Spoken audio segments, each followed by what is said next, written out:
1950년 6월 28일 당시 선전포고도 없이 기습한 북한의 전차 부대에 의해 국군은 제대로 반격 한번 해보지 못하고 밀려나기 급급했다. 결국 한강 이북 지역이 북한군에 의해 점령당하고 살아남은 국군은 제대로 된 장비 하나 챙기지 못하고 간신히 몸만 빠져나올 수밖에 없었다. 이런 상황에서 당시 육군참모총장이던 최병덕은 현재 서울 금천구에 해당하는 시흥에 전투사령부를 설치하고 철수한 병력으로 혼성부대를 재편해 남하하는 북한군을 막으라는 명령을 내렸다.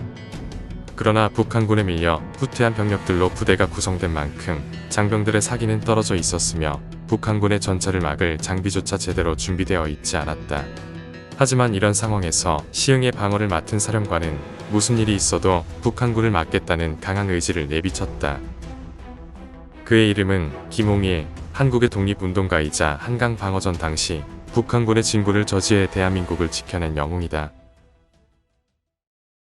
김홍일은 1898년 9월 23일에 평안북도 용천에서 김진권의 삼남으로 태어났다.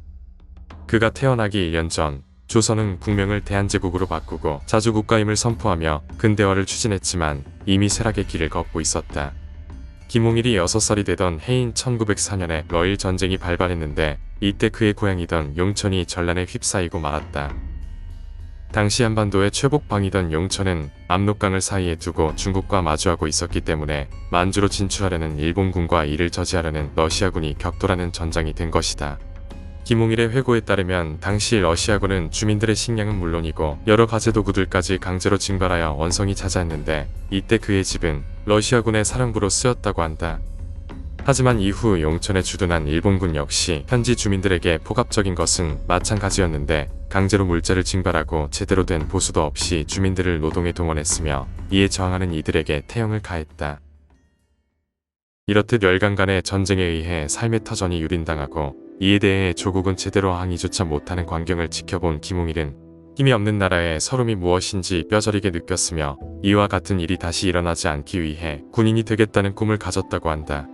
하지만 3년 뒤인 1907년에 대한제국군이 해산당하고 다시 3년 뒤인 1910년에 대한제국마저 일제에 의해 강제 합병당하면서 김홍일의 꿈도 물거품이 되고 말았다.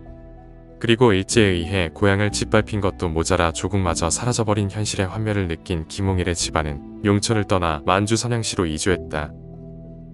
이때 김홍일의 부친인 김진권은 아들에게 언젠가 중국은 일제를 물리칠 것이며 이때 한국 역시 중국과 연대하여 독립을 이루어야 한다 라고 얘기하며 김홍일을 만주의 중국 학교에 입학시켰다. 하지만 김홍일은 중국어를 한마디도 할 줄 몰랐고 이에 더해 조선인 이주자라는 시선까지 더해져 중국인 학생들에게 차별과 괴롭힘을 당하게 되었다. 결국 이와 같은 현실에 회의감을 느낀 김홍일은 1914년에 만주 학교를 자퇴하고 평안북도 정주군에 위치한 오산학교에 입학했다. 이때 그의 스승은 남강 이승훈과 고당 조만식이었는데 둘 다 일제에 저항한 독립운동가이자 근대화를 통한 실력 양성운동을 주도한 교육자였다.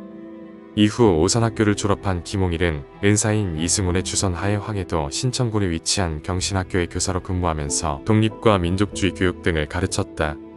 하지만 당시 일제는 민족주의 학교들을 반국가적 단체로 지정하고 예의주시하고 있었는데 김홍일이 근무 중인 경신학교 역시 이에 포함되었다. 결국 오산학교 출신 동문회가 항일운동 혐의로 체포당할 때 김홍일 역시 이에 연루되어 강제 연행당했는데 이때 황해도의 독립운동가들과 만남을 가진 것이 드러나 모진 고문을 받게 된다.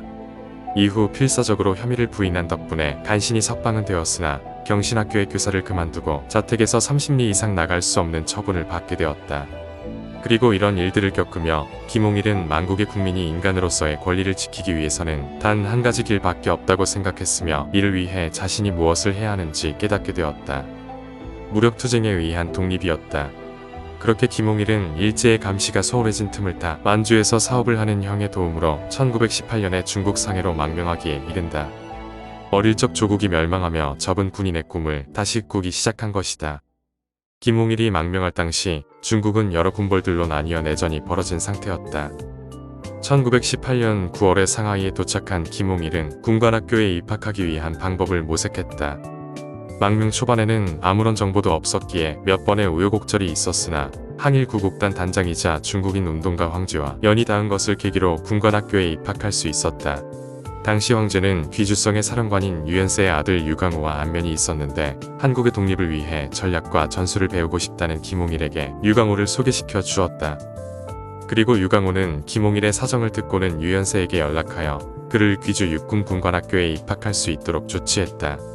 김홍일이 입학한 귀주 군관학교는 전술, 지형, 기마, 병기, 보병교련과 같은 최신식 전술들을 포함하고 있었고 교관들 또한 일본 육군 사관학교를 졸업한 엘리트 출신들이었다.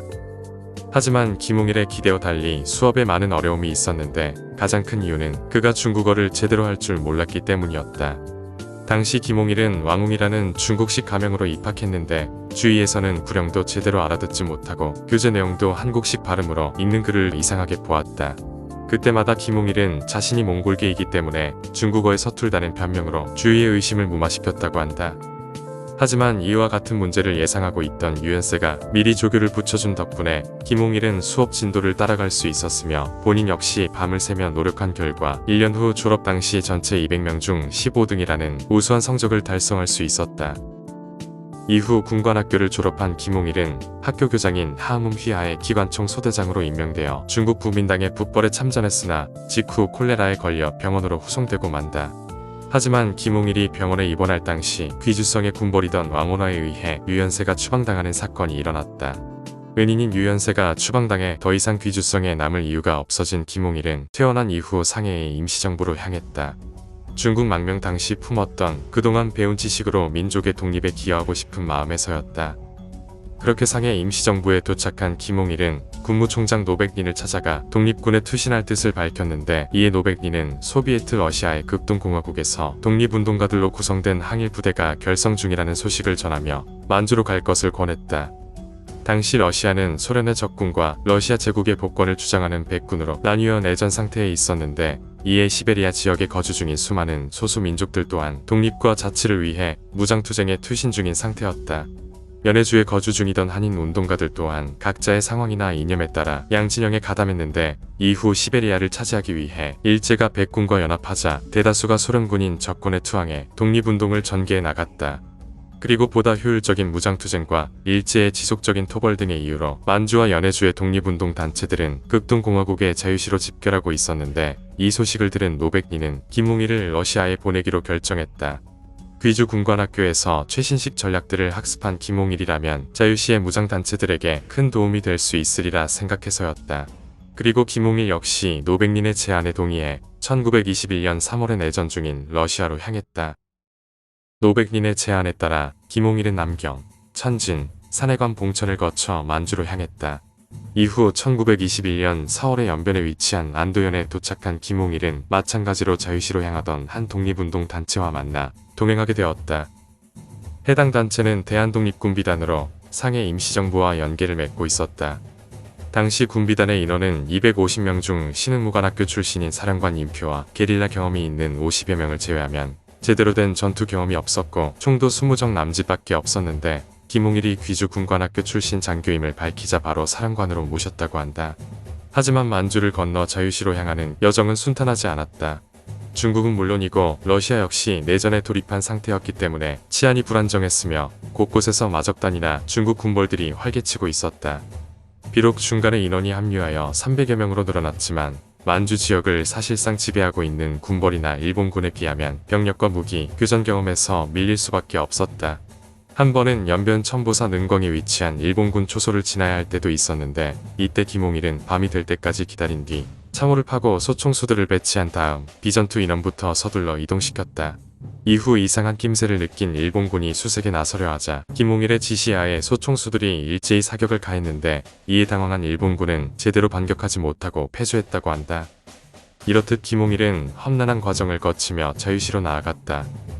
그렇게 우여곡절 끝에 김홍일은 군비단을 이끌고 러시아 이만시에 도착했다.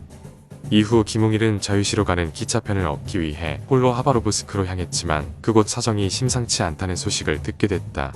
독립군의 지휘권을 둘러싸고 상해 임시정부와 극동공화국 공산당 소속 독립운동가 간의 내부 분열이 극심하다는 것이었다. 이에 김홍일은 일단은 사태를 지켜보겠다는 판단을 내리고 이만으로 되돌아갔다.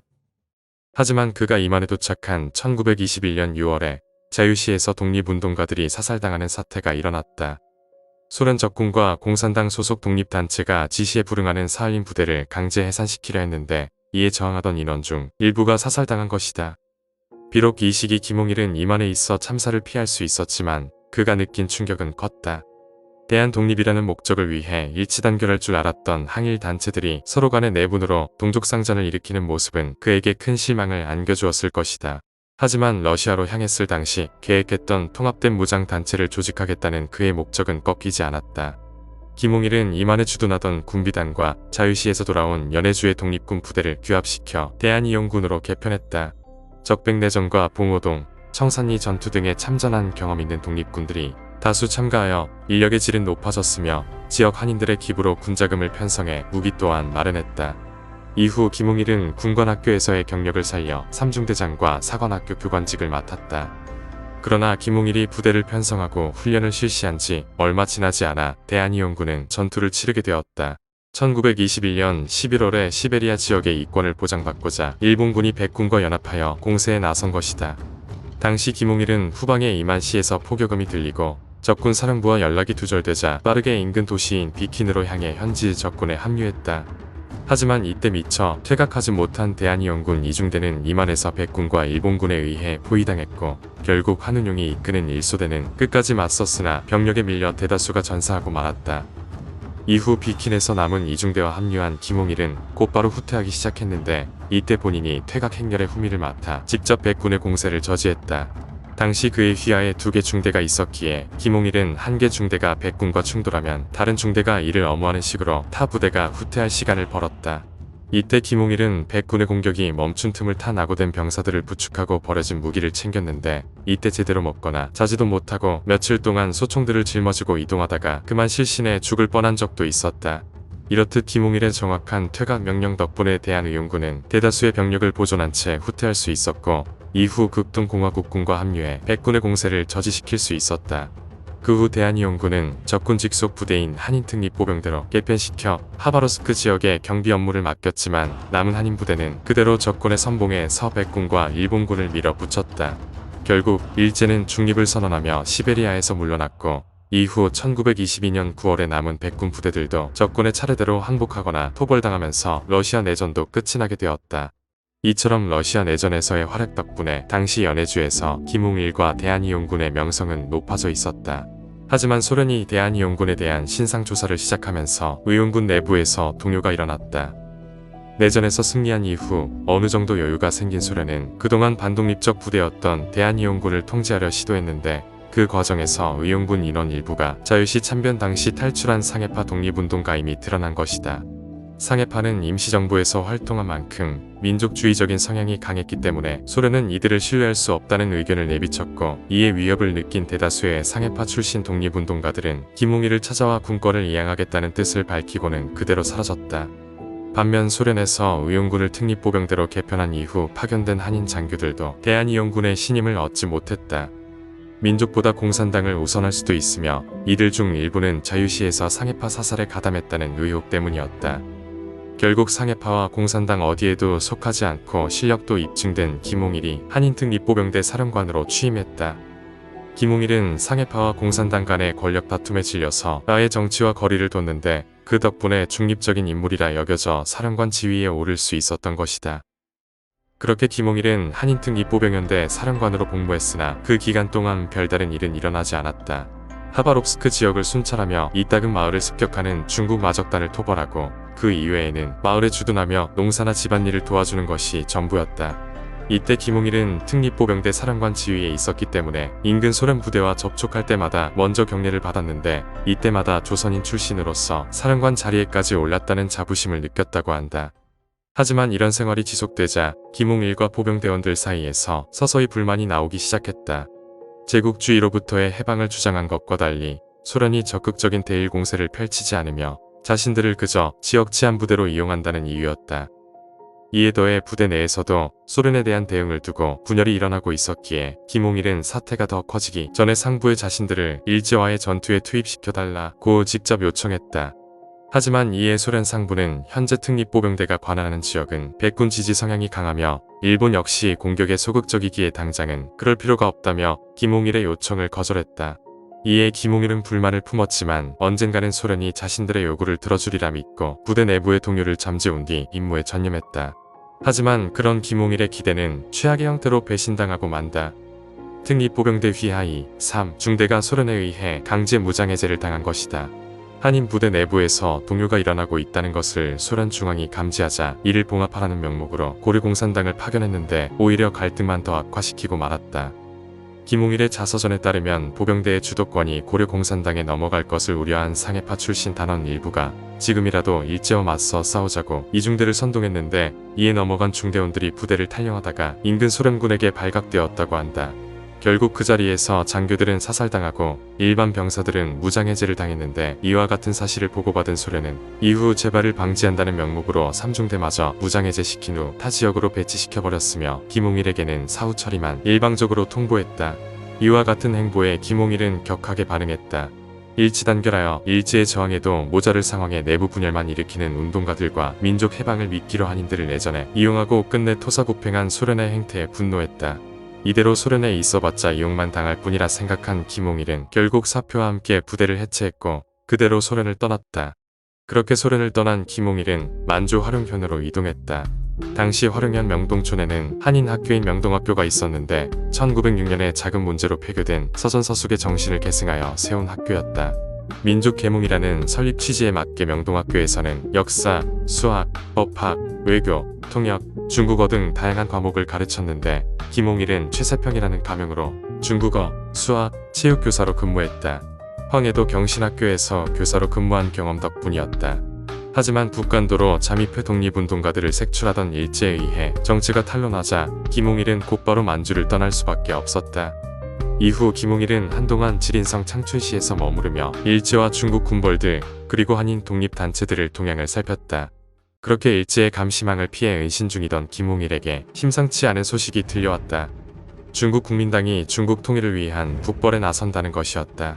이와 같은 소식을 접한 김홍일은 국민당 소속으로 참전해 북벌에 나서기로 결심했다. 국민당의 귀주군관학교 출신이며 적백내전으로 입증된 실력이 있으니 쉽게 받아들여질 것이고 만주를 침탈 중인 일제와의 전투에도 참전할 수 있을 것이라는 예상에서였다.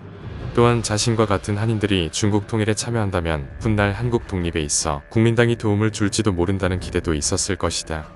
이와 같은 이유들로 북벌에 참전하기로 결정한 김홍일은 이후 국민당의 본거지인 광동성으로 향했다. 김홍일의 예상대로 국민당 측에서는 군관학교 출신이며 적백내전 참전자인 그의 입대를 환영했다. 이후 김홍일은 국민당 휘하 국민혁명군 소속 소령이 되었다. 김홍일은 동로군에 배속되었는데 이때 동로군의 총지휘관은 군관학교의 교장이자 한때 그의 상관이었던 하응음이었다. 당시 동로군의 목표는 푸젠성과 장시성에 주둔 중인 손전방 휘하 직계군벌이었다. 장제스의 중앙군과 하응음의 동로군이 직계군벌을 토벌하고 우한까지 점령한 뒤 베이징의 국민군 사령관 펑위샹과 합류하는 것이 1차 북벌의 목표였다. 그렇게 1927년 7월 9일 국민혁명군 총사령관 장제스의 총동원령 하에 25만 명의 국민혁명군이 북벌에 나섰다. 김홍일 역시 동로군 소속으로 참전해 푸젠성으로 진군했는데 여기서 그는 직계군벌 소속 공군 장교들을 포섭하는 공을 세웠다.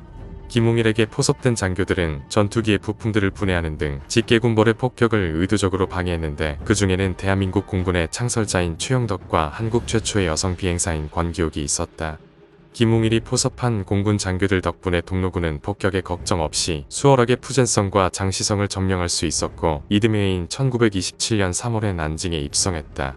그리고 김홍일은 북벌에서의 공적으로 1926년 12월에 중령, 1927년 3월에 대령으로 진급했으며 난징 정부 열병식에서 상관인 하응음과 함께 나란히 말을 타고 사열식에 참석하는 영광을 얻었다. 이렇듯 한인 출신으로서 김홍일은 국민당의 북벌에 있어 혁혁한 공을 세웠지만 이후로도 그의 업적은 계속되었다. 1차 북벌 성공 이후 수도 이전 문제를 두고 국민당에서 분열이 일어나 장제스의 난징 정부와 국민당 내부 좌파의 우한 정부로 갈라졌는데 이 틈을 노려 후퇴했던 손전방의 직계군벌이 다시 남하의 난징을 공격했다. 이때 김홍일은 22사단 독립경비연대장으로 참전해 항저우 진해시 용담에서 직계군을 4일간 저지하면서 시간을 벌었다. 덕분에 시간을 얻은 국민혁명군 해군은 장강을 거슬러 올라가 직계군의 후방을 급습했으며 직계군 6만여 명이 전투에서 전멸했고 3만 명이 포로로 잡히는 대승을 거뒀다. 용담 전투는 자칫하면 국민혁명군이 괴멸당하고 다시 중국 전역이 군벌들의 손에 들어갈 수 있었던 위험한 순간이었다. 하지만 김홍일과 22사단의 분투 덕분에 국민혁명군은 집계군에 대비할 시간을 벌 수 있었고 나아가 승리할 수 있었다. 국민당 역시 김홍일의 공적이 얼마나 큰지 알고 있었기에 용담 전투의 일익을 담당한 그에게 승리 고문장을 수여했다. 이후 장제스의 2차 북벌이 시작되자 김홍일은 국민군 참모총장인 하응음을 따라 총사령부로 배속되었다. 총사령부에서 김홍일은 총사령부 병기감, 군계처 통계과장 등 무기 통일과 보급과 관련된 작업을 맡았다. 그리고 이때 산동성 제남에 주둔한 일본군과 북상 중이던 국민군이 충돌하여 대량의 사상자가 발생한 5.3 사건이 발생하자 보급 장교로 현장에 파견되었다. 하지만 그토록 염원하던 일제와의 전투에 참전할 기회가 왔음에도 당시 국민군의 전력이 열세했던 탓에 교섭 후 철수라는 허무한 결과가 나오고 말았다. 그리고 이와 같은 결과에 실망한 김홍일은 보급이 부족했기 때문에 제대로 된 반격을 하지 못했다는 내용을 장제스에게 보고했다. 이후 국민당의 북벌이 완료되자 김홍일은 상해병공창 군기처 주임에 임명되었다. 당시 김홍일의 주 업무는 각종 무기와 탄약을 생산 및 보급하여 군에 분배하는 것이었는데 덕분에 김홍일은 약간의 총기나 수류탄 정도는 재량으로 독립단체에 공급할 수 있었다. 그리고 이와 같은 김홍일의 권한은 후에 있을 독립운동사에 지워지지 않을 족적을 남기게 된다. 이렇듯 김홍일은 중국 국민당 소속으로 북벌에 여러 공적을 세웠지만 대한독립이라는 기존의 마음가짐 역시 잊지 않았다. 그는 시간이 날 때마다 틈틈이 상해 임시정부와 접촉해 독립운동의 방향과 이를 위한 시행 방법에 대한 논의를 나눴다. 당시 국민혁명군의 북벌로 인해 중국 전역이 통일되기에 이르자 대륙 진출 계획이 수포로 돌아갈 수도 있다고 판단한 일본군이 독단적으로 만주를 침공해 점령했다. 이와 같은 일제의 행보에 중국 전역이 분노했다. 만주는 중국의 영토일 뿐만 아니라 중국에서 거의 유일하게 정상적으로 운용되는 군수공업지대였기 때문이다. 이런 이유로 김홍일과 임시정부는 중국과 일제 사이에 전쟁이 일어난다면 임시정부 역시 국민당과 연합하여 공동전선을 구상할 수 있다고 생각했다. 하지만 이런 모두의 예상과 달리 국민당 주석인 장제스는 일본과의 전쟁에 부정적인 입장을 취했다. 당시 중국은 군벌들 간의 내전으로 인해 국토가 초토화된 상태였기에 더 이상의 전쟁을 수행할 여력이 없다고 판단한 것이다. 그리고 이와 같은 내용을 전달받은 김홍일과 임정 요원들은 매우 실망했다. 그렇게 무장투쟁을 이룰 희망이 사라진 그들 앞으로 한 청년이 찾아왔으니 바로 이봉창이었다. 후대의 인식과 달리 이봉창은 과거 진심으로 내선 일체를 믿고 일본을 동경했는데 때문에 기타노 소조라는 일본식 이름을 얻고 현지인 수준으로 일본어를 구사하는 등 일본인이 되기 위해 노력했다. 하지만 그런 이봉창조차 일본인들의 눈에 열등한 조선인일 뿐이었고 지속적인 멸시와 차별을 당했다. 특히 히로히토 덴노의 즉위식을 보기 위해 참석했다가 한글 편지를 가지고 있다는 이유로 일본 경찰에 구금된 뒤로 이봉창의 일본에 대한 동경은 완전히 깨졌다. 이런 경험들을 계기로 이봉창은 대한 독립에 깊은 관심을 가지고 임시정부를 찾아온 것이다. 임정 대다수의 인원들은 일본어에 능숙하고 자발적으로 창씨 개명을 한글을 일제의 밀정이라 판단했지만 당시 임시정부 주석이던 김구만은 이봉창의 말을 믿어주었다. 이후 이봉창은 임정 요인들과 술자리에서 자신이 직접 덴노를 암살하겠다는 뜻을 밝혔다. 덴노를 정점으로 돌아가는 일제체제 내에 대대적인 타격을 입히고 전 세계에 한국의 강한 독립의지를 각인시켜 독립운동에 활기를 불어넣겠다는 목적이었다. 또한 이를 통해 영토 수복을 원하는 중국과 덴노의 복수를 명분으로 삼은 일제 사이에 전쟁이 일어나 국민혁명군과 동맹을 맺는 효과 또한 기대했다. 이런 이유로 이봉창을 거사에 참여시키기로 결심한 김군은 김홍일을 찾아갔다. 군수공장 주임으로 근무 중인 그라면 어렵지 않게 폭탄을 구할 수 있을 것이며 국민혁명군에 소속된 만큼 일본군의 동향을 살필 수 있다는 이유에서였다. 이와 같은 김구와 이봉창의 계획을 들은 김홍길은 흔쾌히 요청을 받아들였다. 그리고 김홍일은 폭탄의 사정거리와 불발탄과 같은 문제들을 고려해 일반 수류탄이 아닌 폭발력은 약하지만 가볍고 불발 걱정이 없는 마미 수류탄을 준비했다. 이후 이봉창은 김홍일에게서 수류탄 투척법을 훈련받은 뒤 폭탄을 지니고 도쿄로 향했다. 그렇게 1932년 1월 8일에 이봉창은 열병식을 마치고 황궁으로 돌아가던 히로히토 덴노를 향해 폭탄을 던졌다. 하지만 당시 히로히토는 암살을 대비해 똑같은 외관의 여러 마차 중 한 대에 타고 있었다. 이에 이봉창은 두 번째 마차를 향해 폭탄을 던졌지만 히로히토는 행렬 선두의 마차에 타고 있었다. 결국 폭탄은 마차를 끌던 말과 근위병들에게 부상만을 입혔고 이후 일본 경찰이 범인을 잡기 위해 근처 민간인들을 마구잡이로 구타하는 것을 본 이봉창이 자수함으로써 덴노 암살은 실패로 돌아갔다. 하지만 이봉창의 암살 시도는 한반도와 중국에 큰 파장을 일으켰다. 이봉창의 덴노 암살 미수 사건은 한반도 내 조선인들에게 아직 독립운동의 의지가 사그라들지 않았음을 확인시켰고, 중국의 신문사인 민국일보는 이를 한인이 일본 황제를 저격했으나 불행히도 맞지 않았다 라는 글로 임시정부를 지지했다. 이후 이봉창의 의거에 대한 반응을 본 김구는 다시 한번 일제 주요 인사들을 암살하기 위한 의거를 계획했다. 1932년 4월 29일에 열리는 상하이 훈커우 공원 전승 기념 행사에서 다시 한번 폭탄을 던지기로 한 것이다. 이때 이봉창과 같은 일에 나를 써달라며 윤봉길이 나섰고, 전과 마찬가지로 폭탄은 김홍일이 제공하기로 했다. 당시 김구는 이봉창의 의거에서의 실패를 교훈 삼아 가볍지만 파괴력이 강한 폭탄을 구해 줄 것을 주문했고, 김홍일 역시 이를 받아들여 포탄창 주임에게 도시락과 물통 형태로 폭탄을 제작하게 시켰다. 당시 히로히토 암살 미수 사건의 여파로 일제는 행사에 참가하는 인원은 도시락과 물병, 일장기만 지니도록 규제했기 때문이다. 그렇게 김홍일은 김구의 요청대로 폭탄을 제작한 뒤 직접 시험까지 마쳐 그 위력 또한 입증했다. 이후 윤봉길은 사전에 계획한 대로 4월 29일에 훈커우 공원 행사에 참석했고, 국가인 기미가요가 끝나갈 무렵 단상 위로 폭탄을 던졌다.